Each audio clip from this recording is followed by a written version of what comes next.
Mari kita membaca firman Tuhan di dalam Injil Yohanes pasal 1 ayat 1 sampai dengan ayat yang ke-14. Injil Yohanes pasal 1 ayat 1 sampai dengan ayat yang ke-14. Kita baca bergantian. Saya baca ayat yang ganjil dan saudara baca ayat yang genap sampai dengan seterusnya.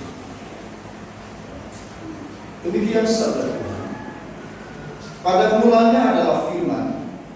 Firman itu bersama-sama dengan Allah, dan firman itu adalah Allah. Ia pada mulanya bersama-sama dengan Allah. Segala sesuatu dijadikan oleh Dia, dan tanpa Dia tidak ada suatu pun yang telah jadi dari segala yang telah dijadikan.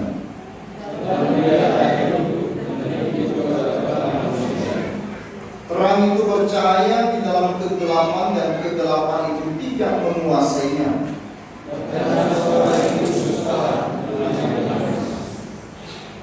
Ia datang sebagai saksi untuk memberi kesaksian tentang terang itu, supaya oleh Dia semua orang menjadi percaya. Ia bukan terang itu, tetapi Dia harus memberi kesaksian tentang terang itu. Terang yang sesungguhnya yang menerangi setiap orang sedang datang ke dalam dunia. Ia telah ada di dalam dunia, dan dunia dijadikan olehnya, tetapi dunia tidak mengenalnya. Ia datang kepada milik kepunyaannya, tetapi orang-orang kepunyaan itu tidak menerimanya. Tetapi semua orang yang menerimanya diberinya kuasa supaya menjadi anak-anak Allah, yaitu mereka yang percaya dalam nama-Nya. Orang-orang yang diperanakan bukan dari darah atau dari daging, bukan pula secara jasmani oleh keinginan seorang laki-laki, melainkan dari Allah. Firman itu telah menjadi manusia, dan Dia menyatakan, dan kita telah melihat kemuliaannya, yaitu kemuliaan yang diberikan kepada sebagai anak Bapa, penuh kasih karunia dan kebenaran. Firman itu telah menjadi manusia dan diam di antara kita, dan kita telah melihat kemuliaannya, yaitu kemuliaan yang diberikan kepadanya sebagai anak tunggal Bapa, penuh kasih karunia dan kebenaran. Amin. Berbahagialah kita saudara-saudara sekalian yang sudah membaca firman Tuhan ini, dan kita adalah orang yang lebih berbahagia yang percaya dan melakukan firman. Saudara-saudara, ada seorang yang bernama Lee Myung Pak. Saudara mungkin sudah tahu orang itu. Lee Myung Pak adalah seorang presiden Korea Selatan dan juga seorang majelis dari gereja Presbyterian yang terpilih pada tahun 2008 sampai dengan tahun 2013. Kisah dari Lee Myung Pak sangat menarik, saudara. Ia adalah sebenarnya seorang yang dilahirkan bukan dari sebuah keluarga yang mampu. Ia adalah seorang yang sangat miskin. Dikisahkan bahwa sepanjang hari waktu kecilnya ia mengisi perutnya dengan ampas gandum gratis, dan dengan mengganjanya dengan minum air yang banyak. Saudara bayangkan, di usia remaja ia menjadi pengasuh makanan murahan dan istri, dan dia juga menjadi guru bangunan. Meskipun sangat miskin, Lee Myung Pak, dia tidak berputus asa, saudara. Ia memiliki iman dan tekad yang sangat kuat untuk menempuh pendidikan yang tinggi. Oleh karena itu, ia belajar keras untuk memperoleh beasiswa, sehingga setelah dia tamat SMA, saudara-saudara, lalu kemudian dia diterima kuliah di Korea University. Dan untuk memenuhi keperluan kuliahnya, saudara-saudara, Lee Myung Pak, ia bekerja sebagai tukang sapu jalan. Dan setelah dia kuliah, ia diterima di satu perusahaan yang besar di Korea, yaitu perusahaan Hyundai. Di sana karirnya melesat. Setelah 30 tahun bekerja di perusahaan itu, akhirnya tahun 1992 ia menjadi salah satu anggota dewan Timor. Dan kemudian tahun 2002 ia pun terpilih sebagai wali kota Seoul. Dan tahun 2008 terpilih sebagai presiden Korea Selatan sampai tahun 2013. Saudara, kesaksian hidup dan iman Lim Yun Ban begitu luar biasa. Dari seorang yang sangat miskin, yang tidak punya apa-apa, dari seorang masyarakat yang rendah, kemudian menjadi orang nomor 1 di Korea Selatan. Sungguh mengagumkan sekali. Tetapi saya mau katakan kepada kita hari ini, saudara-saudara, bahwa ada satu kisah yang lebih besar, yang lebih mengagumkan, lebih ajaib dari kisah Lim Yun Ban. Itu adalah kisah inkarnasinya Allah menjadi manusia. Amin. Itu adalah kisah inkarnasinya Allah menjadi manusia. Penulis Injil Yohanes menjelaskan firman itu adalah Allah. Dan firman yang adalah Allah itu adalah pencipta dari segala sesuatu. Dan kemudian firman yang adalah Allah itu menjadi manusia dalam diri Yesus Kristus. Ayat 14 tadi dikatakan, firman itu telah menjadi manusia dan diam di antara kita, dan kita telah melihat kemuliaannya, yaitu kemuliaan yang diberikan kepadanya sebagai anak tunggal Bapa, penuh kasih karunia dan kebenaran. Itulah rahasia yang begitu luar biasa mengenai Natal. Itulah sebuah kisah yang luar biasa dalam sejarah manusia dan dunia ini. Tidak ada kisah yang lebih hebat, lebih besar dari kisah ini. Kenapa ini menjadi satu kisah yang begitu besar, saudara-saudara? Yaitu karena Allah yang maha tinggi, maha kuasa, maha mulia, maha kaya, maha besar, menyatakan dirinya di dalam manusia yang hina. Saudara-saudara yang terkasih dalam Tuhan, sekarang firman itu atau Allah itu, dia tidak lagi menyatakan dirinya hanya melalui alam semesta, juga tidak lagi melalui para nabi-nabi, tetapi firman itu sekarang menyatakan dirinya sendiri di dalam daging. Sekarang Allah tidak hanya berfirman dari kerajaannya, tetapi firman itu sendiri turun dari surga dan diam di antara manusia dalam diri Yesus Kristus yang tidak berdosa. Allah menjadi manusia adalah sebuah keajaiban dalam sejarah manusia dan dunia, tadi saya katakan. Karena Allah rela turun ke dalam dunia yang penuh kehinaan dan kesengsaraan. Kalau Lim Yun Ban tadi dari seorang yang dari bawah, yang rendah, yang miskin, yang tidak apa-apa, kemudian menjadi orang yang besar, menjadi orang nomor 1 di Korea, menjadi orang yang sekarang memiliki segala sesuatu, itu adalah sesuatu yang wajar. Tetapi tidak dengan kisah Yesus Kristus, saudara-saudara. Ia datang dari atas, dari surga yang penuh kehormatan, kebesaran dan kemuliaan, yang menciptakan dan memiliki segala sesuatunya, turun dalam dunia yang hina, yang kotor, yang miskin dan terbatas.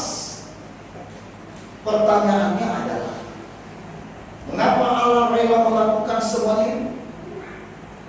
Apakah Ia sudah bosan menjadi Allah? Apakah Ia tidak ada kerjaan sehingga Dia harus turun ke dalam dunia? Apakah Allah itu mungkin nganggur sehingga Dia ingin rekreasi di bumi?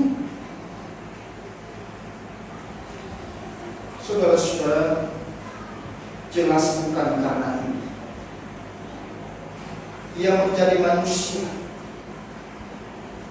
Ia rela menanggalkan semua kemuliaan, kebesaran, kehormatan yang ada pada dirinya sebagai Allah, karena ia mengasihi dan mencintai manusia. Karena ia mengasihi dan mencintai saudara dan saya. Amin. Itulah berita yang besar. Saudara-saudara, kalau dari yang miskin menjadi kaya, itu normal. Dari yang tidak punya apa-apa menjadi punya segala sesuatu, itu sesuatu yang wajar. Tetapi dari orang yang punya segala sesuatu menjadi tidak punya apa-apa, ini sulit sekali. Sulit sekali. Saudara-saudara yang terkasih dalam Tuhan, itulah sebabnya kita mendengar di dalam berita-berita banyak orang bunuh diri karena mereka kehilangan perusahaan, karena sahamnya kemudian menjadi habis. Walaupun sebenarnya mereka tidak kehilangan segala sesuatu, walaupun juga sebenarnya mereka dulu lahir dari sebuah keluarga yang sangat kurang mampu, menanggalkan fasilitas yang dimiliki ini tidak mudah, saudara-saudara. Menanggalkan segala kemegahan dan kemewahan yang dinikmati, lalu kemudian menjadi seseorang yang tidak punya apa-apa, itu tidak mudah. Di Amerika, saudara-saudara, ada satu acara, yaitu acara berganti posisi. Jadi orang yang kaya kemudian pergi ke desa dan hidup seperti orang desa yang tidak punya apa-apa, selama dia hidup saja. Orang dari kota, orang yang kaya, orang yang tinggal seperti di istana, orang yang punya segala sesuatu, lalu kemudian sekarang pergi ke desa, tinggal di rumah gubuk, tinggal di ranjang yang tidak beralat berkasut. Apa yang terjadi sih? Waktu dilaksanakan acara ini, hampir semua yang mengikuti tidak bisa menyelesaikan sampai batas waktu tunggu. Ada yang hanya 1 hari dia sudah menyerah dan berkata tidak, saya kembali. Ada juga yang bertekad, saya mau bertahan, saya mau tunjukkan. Tapi hanya 1 minggu, itu pun dia bersaksi, ini penderitaan yang begitu luar biasa. Tetapi saudara-saudara, orang desa yang tadinya tidak punya apa-apa, yang tinggal di rumah gubuk, kemudian pindah posisi kan, sekarang tinggal di istana, tinggal di rumah yang mewah, tinggal di kasur yang empuk, di kamar yang luas, dengan makanan yang begitu luar biasa, dengan fasilitas yang begitu luar biasa. Betah. Bahkan ada orang desa itu berkata, selamanya juga tidak apa-apa di sini. Itu kewajaran, itu sesuatu yang normal. Saudara-saudara, pernah tidak bayangkan bahwa inkarnasinya Kristus menjadi manusia, ini adalah sesuatu yang tidak mudah.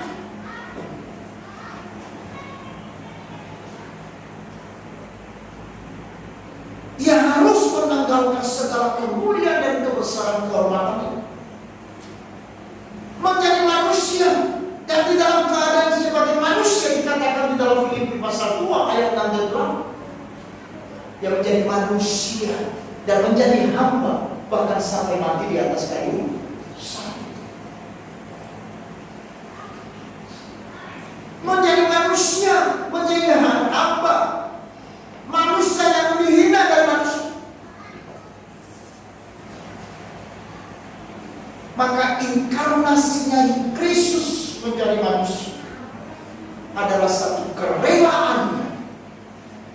untuk turun di dalam dunia yang hina, lahir di dalam dunia yang hina. Tidak ada satu manusia yang lahir yang lebih hina dari Yesus. Betul? Saya percaya saudara-saudara, kita semua yang ada di dalam ruangan ini dilahirkan di dalam keadaan yang wajar. Kalau memang kita tahu ada orang yang dilahirkan karena dalam perjalanan tidak bisa sampai ke rumah sakit, lahir di angkot, nah itu sesuatu yang wajar. Tapi saudara-saudara, tidak ada seorang anak yang dilahirkan di dalam kandang binatang. Lalu kemudian dikatakan saudara di dalam Lukas pasal 2 ayat 11, dibaringkan di dalam palungan. Palungan itu apa saudara? Tempat makanan ternak. Itu pun palungan pinjaman, bukan palungan yang baru. Itu artinya bahwa sisa-sisa makanan masih ada. Dan tidak mungkin Maria dan Yusuf lalu kemudian membersihkannya, lalu kemudian menyemprot dengan parfum supaya baunya tidak hilang. Pasti mungkin dia akan bersihkan ala kadarnya, dia mencerami ditutupinya. Bau yang masih menyengat, bau tajam masih ada. Di sanalah Tuhan, saudara dan saya dibaringkan. Di sanalah Yesus lahir. Dan kemudian pada saat dia mati, saudara-saudara, dia pun mati di dalam kehinaan. Karena kematian Kristus bukan kematian yang biasa, tetapi kematian di dalam segala kehinaan, karena dia mati sebagai manusia yang tersalib. Pada zaman itu manusia yang tersalib dianggap sebagai manusia yang jahat, manusia yang amat hina, manusia yang amat kotor, yang pada zaman itu dianggap orang yang paling jahat. Dia yang tidak berdosa kemudian menjadi orang yang ditolak, menjadi pribadi yang diejek, menjadi pribadi yang dihina, menjadi pribadi yang dipikirkan negatif oleh orang-orang zaman itu karena kematiannya di atas dosa. Tetapi justru apa yang dipandang dunia sebagai sesuatu yang hina, apa yang dipikirkan manusia pada zaman itu sebagai sesuatu batu sandungan atau kebodohan, tetapi justru salib sekarang bagi saudara menjadi apa? Kemuliaan. Amin. Karena di atas kayu salib, di sana Kristus menebus kita dari penghukuman dosa. Itulah yang dikerjakan oleh Allah di dalam inkarnasinya menjadi manusia, dilahirkan di dalam kehinaan dan mati di dalam kehinaan. Karena dia mengasihi saudara dan saya. Itulah sebabnya Yohanes pasal 3 ayat yang ke-16 tadi dengan jelas mengatakan, karena begitu besar kasih Allah akan dunia sehingga dia mengaruniakan anak yang tunggal supaya kita tidak binasa, melainkan beroleh hidup yang kekal. Kejatuhan manusia ke dalam dosa mengakibatkan manusia terpisah dari Tuhan, terputus hubungan dengan Tuhan. Saudara-saudara, keterpisahan dan keterputusan Tuhan dengan manusia mengakibatkan manusia mati, karena alam dan kehidupan dari manusia adalah Tuhan. Minggu yang lalu saya sudah sampaikan artikel ya. Air tanpa ikan tetap air, tanah tanpa pohon tetap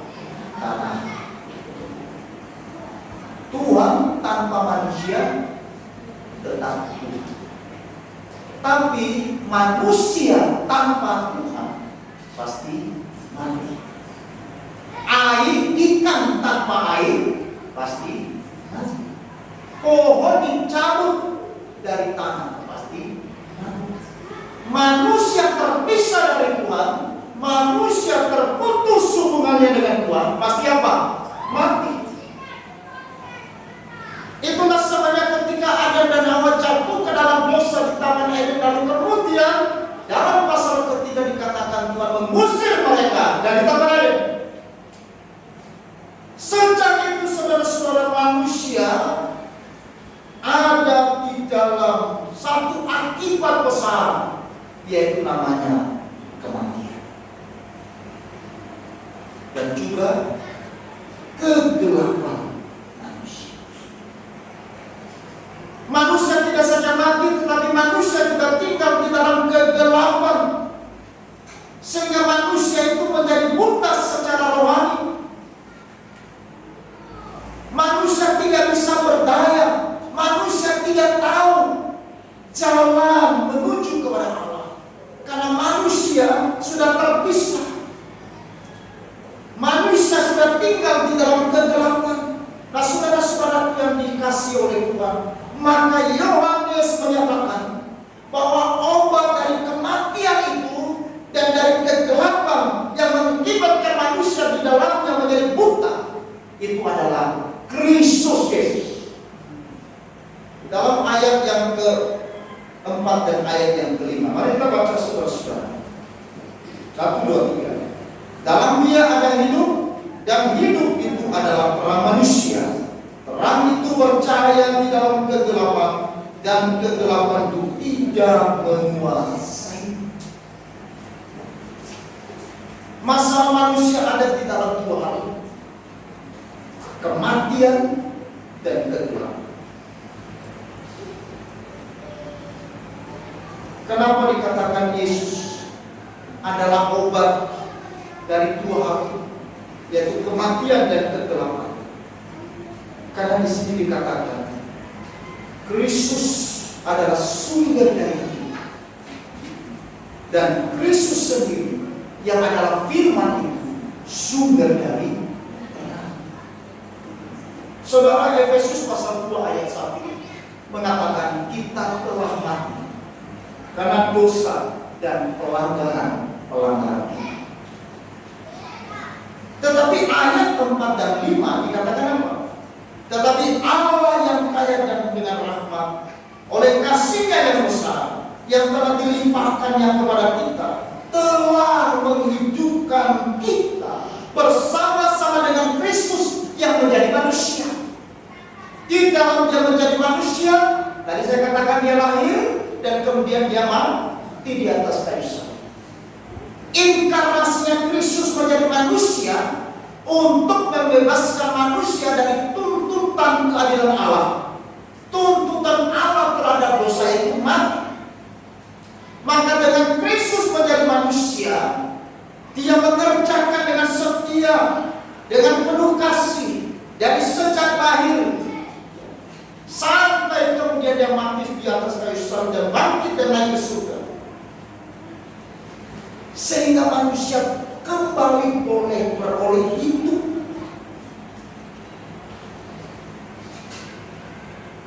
Ia datang untuk memberikan hidup. Ia datang untuk memberikan satu kehidupan, sehingga manusia yang diberi hidup di dalam Kristus itu bisa dan mampu melihat. Saudara-saudara, ketika orang mati diberi hidup, baru dia mampu melihat. Ya dong? Tidak mungkin orang mati mampu melihat. Nah, kalau orang mati ini bisa melihat, pertama yang dilakukan apa? Dia harus diberi hidup dulu. Saudara, hari saya ke rumah sakit Sangla. Saya tutup itu dengan orang yang baru meninggal. Kita tidak diizinkan untuk jenazahnya dibawa ke ruangan duka itu. Dikatakan kalau dalam sengaja di rumah jenazah. Akhirnya kita masuk di dalam bersama dengan mayat-mayat di sana. Jadi bersama dengan mayat-mayat dan mayat yang satu dia kebetulan orangnya yang akan diterbangkan ke dia. Terus saya berkhotbah di sana. Tidak ada satu mayat yang kemudian berkata, "Kami Pak Romi." Penuh itu rumah sakit dengan mayat-mayat. Cuma mayatnya yang setelah kita ini ditaruh di atas ada yang masuk di atas apa itu tempat-tempat mayat yang mau dimandikan hanya sekali penuh. Jadi saya menghadap mereka semua. Nggak ada yang lihat saya, nggak ada yang coba berkedip dengan saya, karena di situ ada laki-laki, ada perempuan, nggak ada juga yang tersenyum. Kenapa saudara? Karena posisinya mati. Tetapi sekiranya mayat itu kemudian diberi hidup, lalu dia mulai matanya berhenti, ya toh? Baru dia. Waktu saya pelayanan di Magetan, lalu ada seorang ibu yang umurnya 53 tahun, sudah 10 tahun sejak umur 45 tahun itu katarak berapa? Dia nggak lihat. Jadi waktu saya praktek di sana, saudara-saudara, dia hanya dengar suara saya. Dan tandanya kalau saya datang, karena waktu itu saya bawa motor, Suzuki A100, tahun lahirnya tahun 77, persis dengan saya.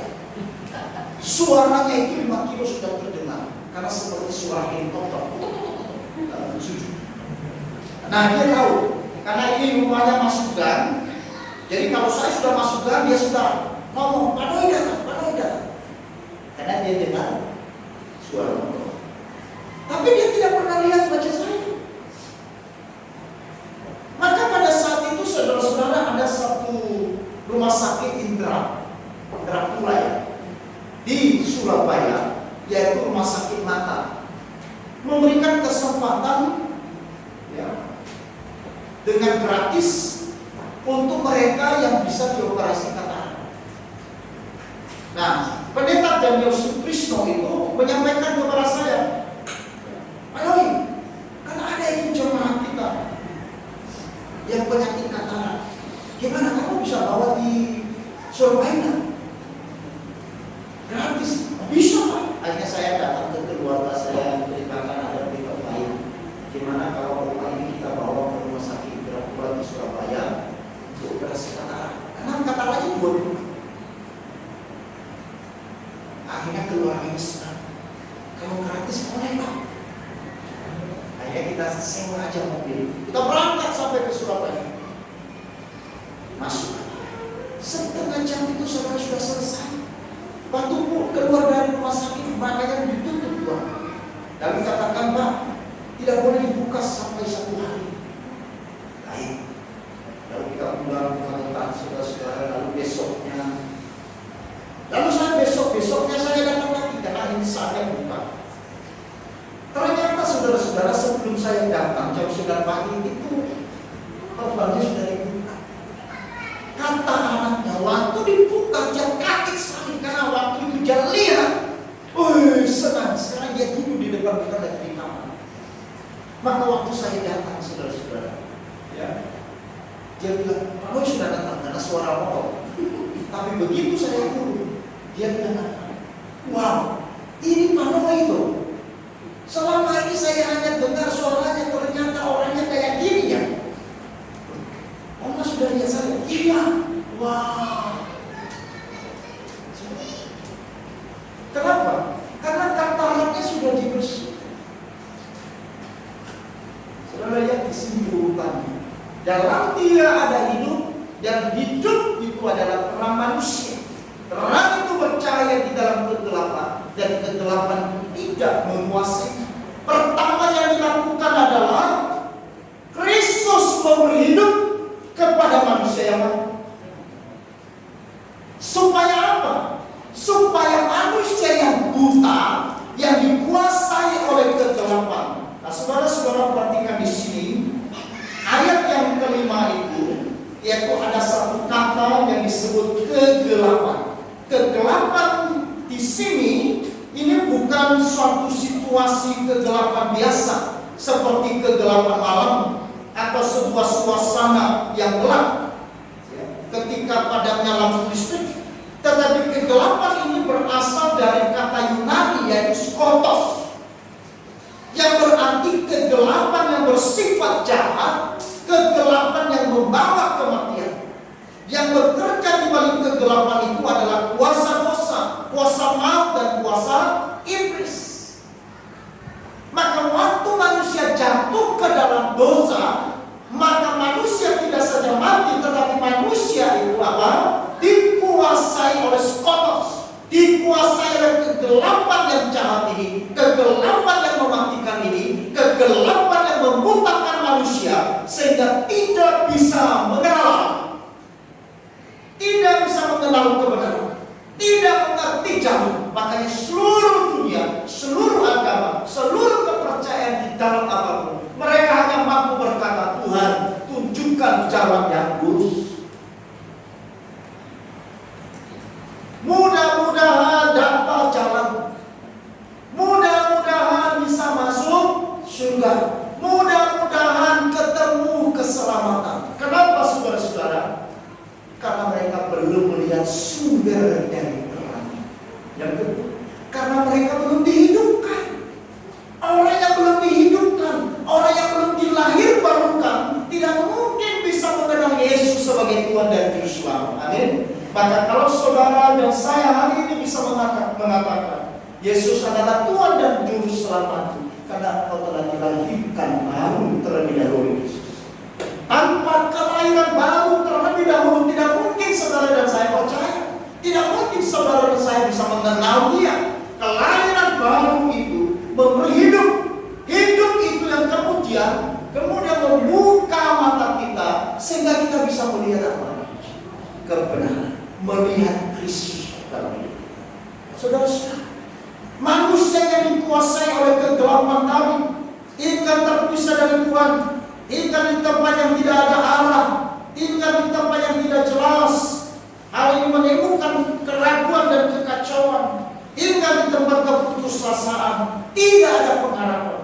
Maka Yesaya pasal 9 ayat 2 saudara-saudara, ada kabar baik yang berkata bahwa bangsa yang tinggal dan berjalan dalam kegelapan melihat terang yang besar, bukan terang biasa, tetapi sumber dari segala terang. Yaitu siapa? Yaitu Kristus yang menjadi manusia, Kristus yang bernatang di tengah-tengah.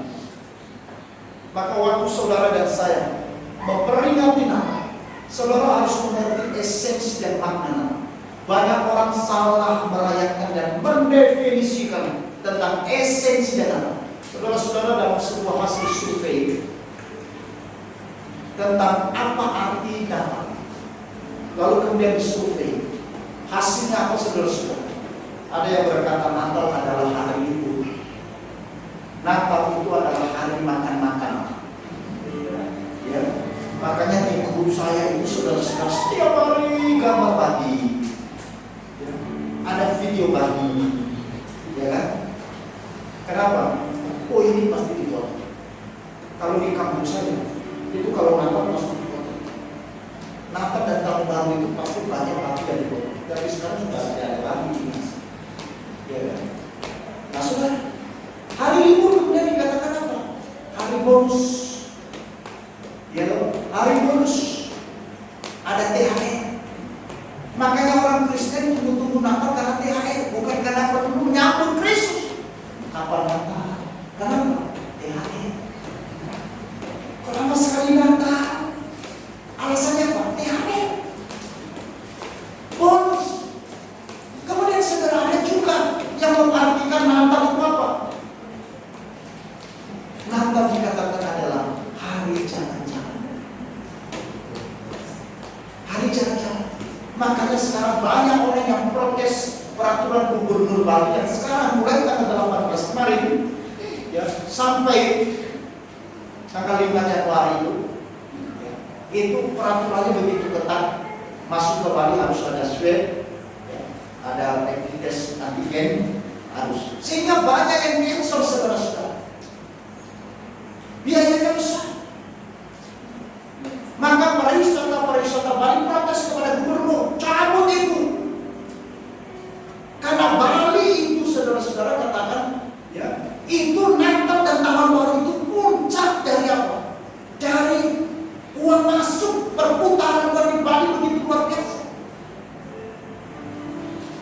Kenapa? Karena bagi banyak orang Natal adalah hari jalan. Natal juga dikatakan hari kumpul-kumpul dengan teman-teman atau dengan saudara. Tetapi apakah itu arti Natal yang sebenarnya bagi saudara dan saya? Maka kalau itu arti Natal bagi saudara dan saya, saudara harus bertobat. Yesus tidak datang di dalam kemegahan. Yesus tidak datang disambut di dalam hotel yang mewah. Yesus tidak disambut dalam kemeriahan. Tidak disambut dengan sangkakala. Tetapi disambut oleh bunyian dari apa? Kambing domba. Orang yang datang pun juga bukan orang yang dosa. Herodes tidak datang untuk menyambutnya, sekalipun dia tahu dengan jelas informasi itu dari para ahli Taurat, para imam dan para pemuka agama. Tetapi disambut oleh mereka yang paling hina. Manusia yang dianggap rendah di zaman itu. Dia itu siapa? Para imam. Saudara-saudara yang dikasih oleh Tuhan, Kristus sudah datang. Dia membawa hidup. Dia juga datang membawa hidup. Supaya manusia yang hidup di dalam kematian melalui percaya kepada Kristus kemudian beroleh hidup yang kekal. Supaya mereka yang dikuasai oleh kegelapan yang jahat dan mematikan kemudian sekarang boleh melihat sebuah berita sukacita yang besar, melihat keselamatan yang besar di dalam Yesus Kristus. Saudara-saudara yang dikasihi oleh Tuhan, marilah kita bersyukur kepada Tuhan karena Dia rela berinkarnasi menjadi manusia. Itulah penggenapan akan kasih dan kesetiaan Allah terhadap rencana keselamatan bagi manusia yang telah disingkapkan setelah manusia jatuh ke dalam dosa. Dinyatakan kepada Abraham melalui domba yang menggantikan kematian dari Ishak. Disingkapkan kepada para nabi-nabi yang menubuatkan tentang inkarnasi dan kelahiran kematian. Tetapi itu tidak cukup. Dia sendiri menggenapi di dalam dirinya sendiri. Itu artinya bahwa Allah kita adalah Allah yang begitu setia, Allah yang begitu betul. Maka inkarnasinya menjadi manusia, sebuah tanda dan bukti bahwa Allah yang saudara percaya itu adalah Allah yang sangat peduli, Allah yang sangat mengerti manusia, Allah yang sangat memahami manusia. Saya tidak tahu seperti apakah keadaan Bapak Ibu dan Saudara. Saya juga tidak tahu masalah seperti apa yang Bapak Ibu hadapi. Kesulitan dan persoalan yang saudara hubungkan hari ini, saya juga tidak tahu. Tetapi saya mau mengatakan bersyukur karena Engkau dan saya punya Dia. Dia Tuhan tidak saja Tuhan yang ada di tempat yang mulia. Dia tidak saja Dia ada di dalam kerajaan surga, tetapi Dia adalah Allah yang beriman, Allah yang beserta dengan kita, Allah yang tinggal diam di dalam hati saudara dan saya. Amin. Karena Yesus mengasihi saudara. Itu artinya bahwa kalau hari ini engkau meneteskan air mata, Allah pun mengerti tetesan air mata. Kalau hari ini engkau sedang di dalam pergumulan dan kesukaran, itu artinya bahwa dunia tidak menangis. Bersyukur dan bersukacita karena Yesus telah menjadi manusia dan telah menjadi Tuhan dan Juru Selamat.